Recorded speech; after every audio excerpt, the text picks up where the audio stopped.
wrestlers, karate practitioners, taekwondo practitioners, Brazilian jiu-jitsu practitioners, judo practitioners, um, capoeira, um, bujikai bujitsu, kuksu wan, kaiju kenbo, kenpo, just, you know, eagle claw, hung guard kung fu, um, just so many different arts, um, people that practice.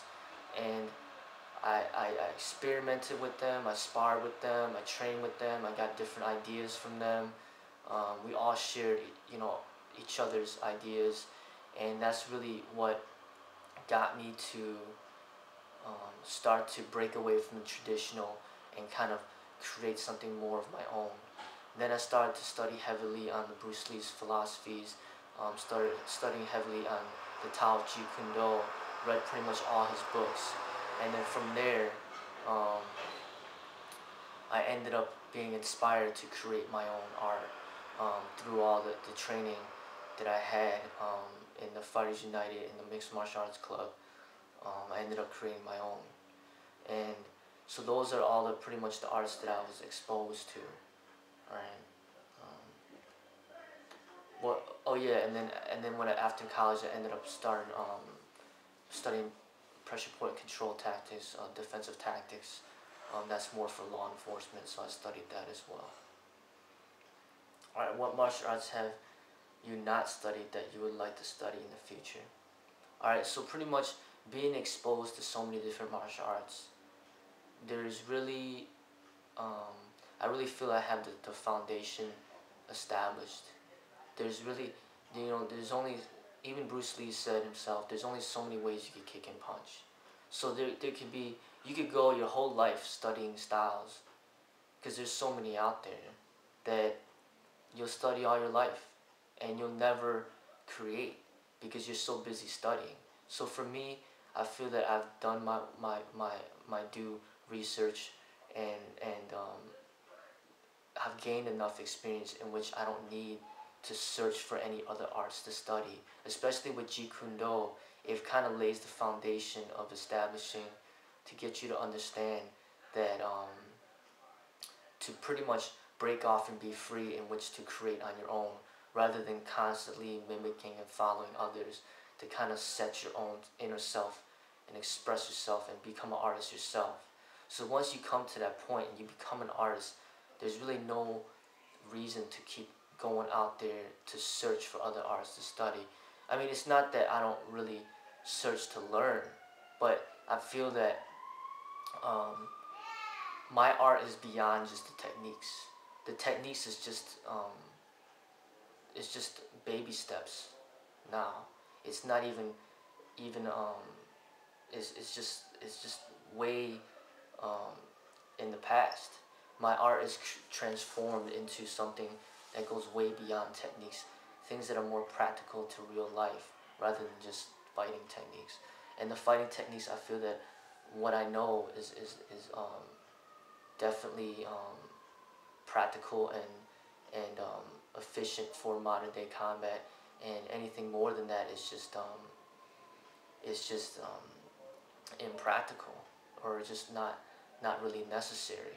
So as far as like going out to the search for other martial arts to learn from, I really do feel that I'm beyond that. I don't need to that I've done my time into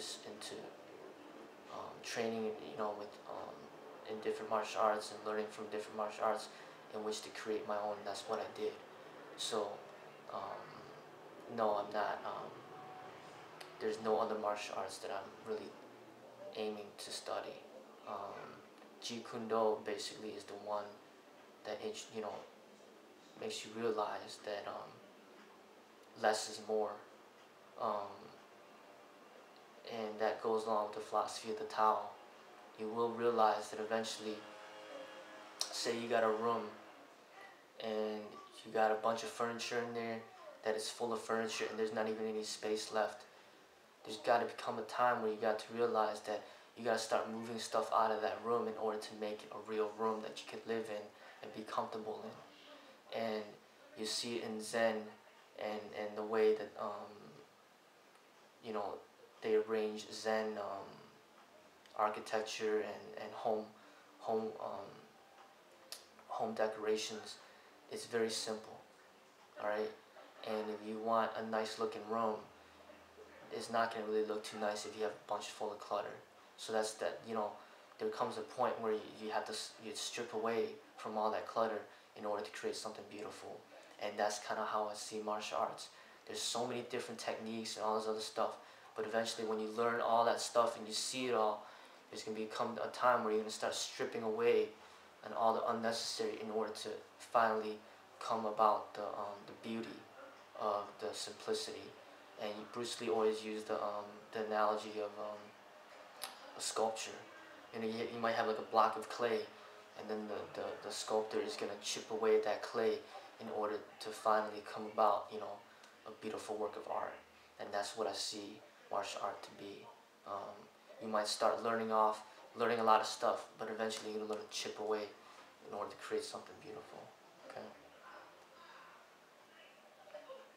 How do you feel about traditional martial arts? Traditional martial arts sets the foundation for all martial arts, or all ways of combat, all ways of modern combat, boxing, wrestling, or Thai boxing, the modern competition fighting, whatever. Traditional martial arts is what established that. So I respect that, and I view that that's where it all started. Alright? But you shouldn't be limited to that.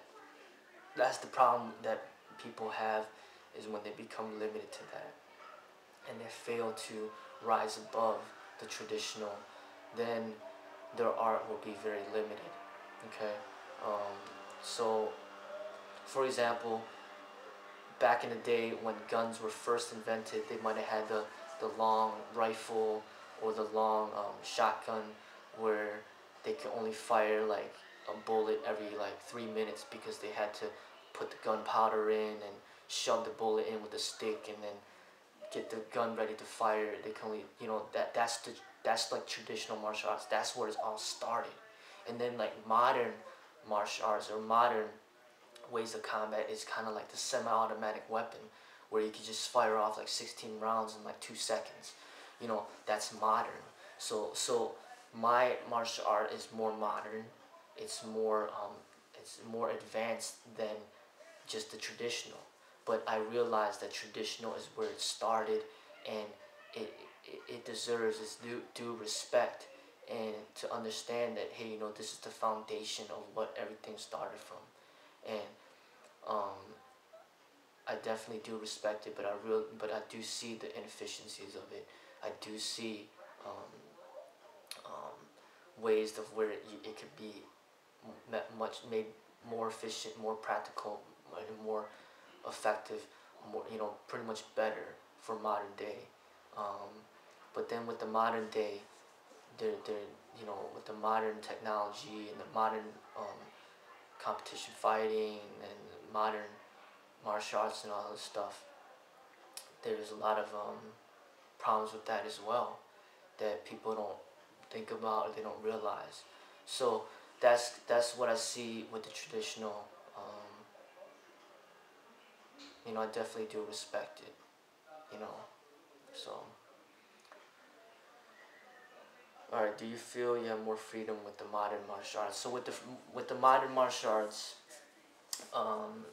there's more